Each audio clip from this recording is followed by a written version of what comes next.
Okay, cool. So the last thing we're going to do is layer in a sample. I'm going to use the Amen break. We've used it before, so you should be familiar with it. But you can use anything you want, any other full drum loop that has some interesting percussive stuff going on that will add texture to the beat. So the Amen break is a good one because there's it's just a nice sound. It's got a good groove, and there's some interesting stuff going on with the snare and the hi-hats.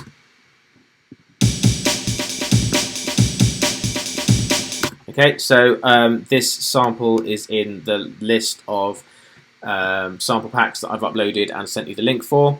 So Amen is the folder, and the top one says Amen Loop Original.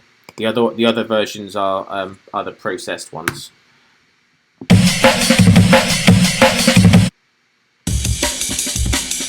I mean, you can choose those if you want. I'm just going to use the original Amen loop for the moment. So click and hold and just drag it in, and Logic will automatically create a new audio track for you.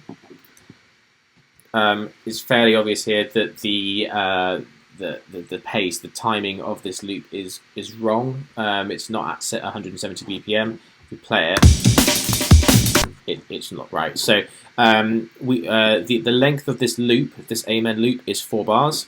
So bar 1, bar 2, bar 3, bar 4. So we need the end of this loop to line up with the beginning of beat 5. This is a really quick thing to do. Hit the Option key on the keyboard, hover your mouse to the bottom right hand corner of the audio file. You'll see the bracket with 3 lines either side. Click and hold and drag it back until it lines up with the beginning of bar 5, and that will make a full 4-bar sequence. Okay. Now that we've got it in time, we may as well make it shorter because the length of our drum beat here is only 2 bars. So we can just now drag this back. We don't hold down the Option key now, we just click on the end and pull it backwards, okay? I mean, that sounds good. You could leave it like that if you wanted, but what we're going to do is we're going to chop up the break and edit out bits that we don't want. So I'm going to turn on my scissor tool. I'm going to make my primary tool my scissor tool right now. So I can see my scissor cursor here. I'm going to chop up this audio file every I think every 16th actually. Every 16th. So that's every semi-quaver. So here's beat 1, there's beat 2, there's beat 3, there's beat 4. So you can see these little lines here are splitting up each beat into 4. So those are our semi-quavers. So I'm going to chop my first slice here.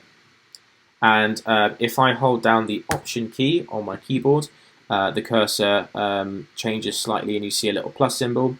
So when I select and click my loop right here, then the rest of the sample becomes chopped at equal lengths. Okay, so I'm going to turn off my scissor tool and get back to my pointer tool. The next thing I'm going to do is add another audio track, simply as so there's a place that I can put unwanted audio files. So plus audio create, and I'm going to mute it. So it means I've got somewhere to put the audio files that I'm thinking about removing. So the first thing I don't want, that I know that I don't want, is I don't want this audio file playing when the snare drum hits, and possibly when the kick drum hits. Because I want the snare and the kick that I've made up here to be the main driver for this beat. This audio track is only going to be filler. So let's go to beat 2. The numbers will show up for me. It's not showing up, but that's beat 2 there. So I know the snares are on beat 2 and 4, so I'm going to drag beat 2 down. You can see it's grayed out because I've muted the track, so that won't play. Let's go to beat 4, click and hold, drag down. And the same for the second bar. Beat 2's here, click and drag that down. Beat 4 is here, click and drag that down. The next thing I'm going to do is remove my kick drums. So beat 1, halfway through beat 3, beat 1 for bar 2, and halfway through beat 3. Let's have a listen.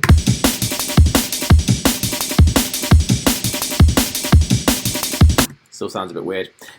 So what I'm going to do next is just experiment and see if I can make things sound better just by moving these little clips around.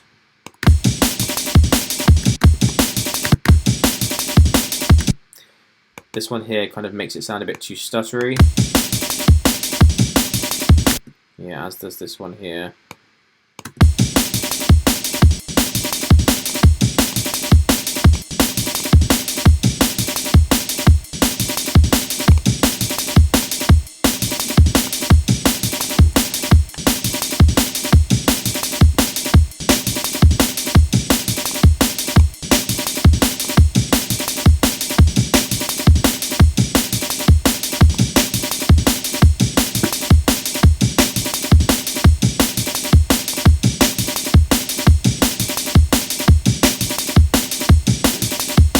Okay, we're kind of getting there.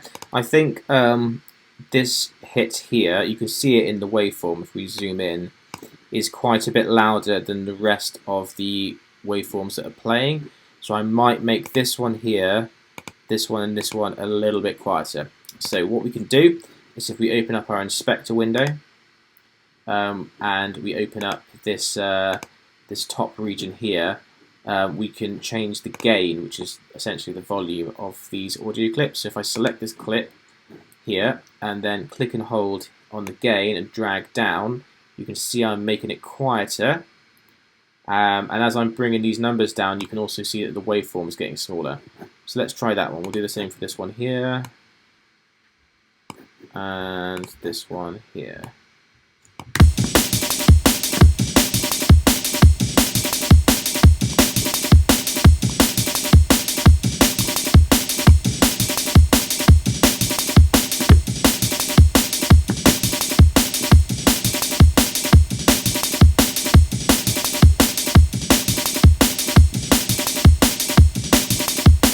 Okay, I'm not going to spend too much time focusing on this. You can decide for yourself what works and what doesn't. But the idea is that you're filling in sort of textural sounds using this break. So if it's muted, and then unmuted. In fact, I might turn the volume of this break down a little bit because once again, it's meant to fill the gaps. It's not meant to be a sort of a driving force. So let's put it down maybe to the same level as the cymbals.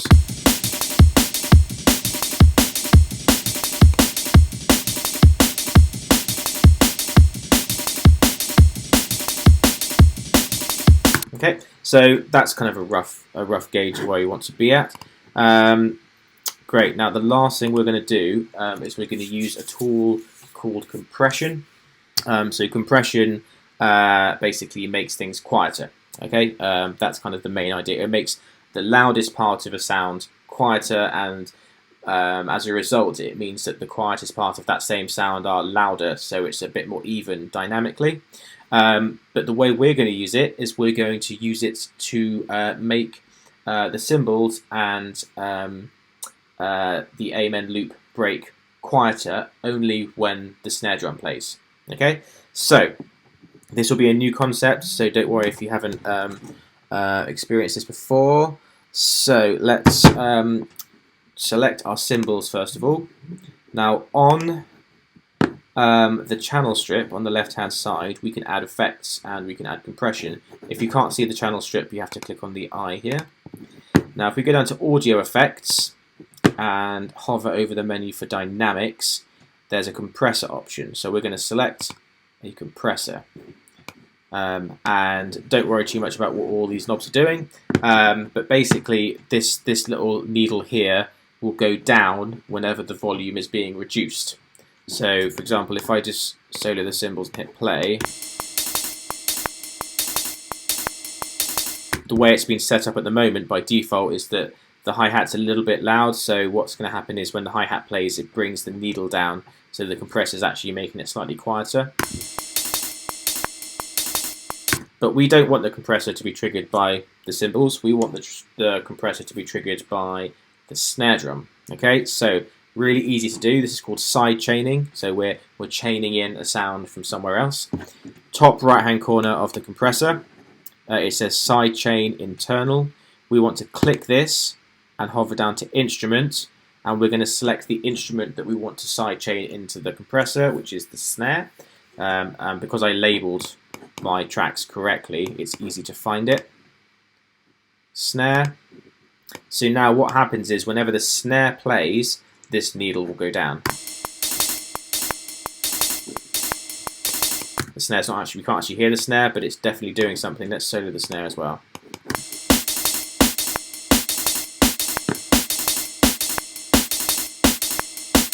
So what that means is that the snare is playing, the cymbals get slightly quieter, which gives more room for that snare to kind of cut through and make it a bit more punchy. We can change the amount or how heavy that compression is by using this threshold knob here. If I just turn this down,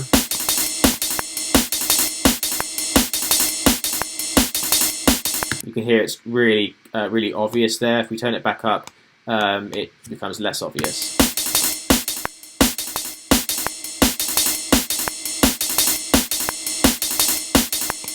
Okay, we're going to do exactly the same thing for this amen loop as well. Okay, so let's solo that and select the amen loop. Go to Audio Effects, Dynamics, Compressor. We're going to select our side chain, which is our snare drum. So Instrument, Menu, Snare.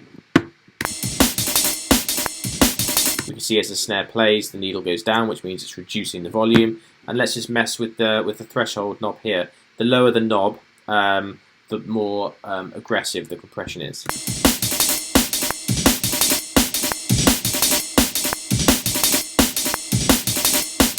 Okay, let's leave that there. And let's just unsolo everything and see how that sounds.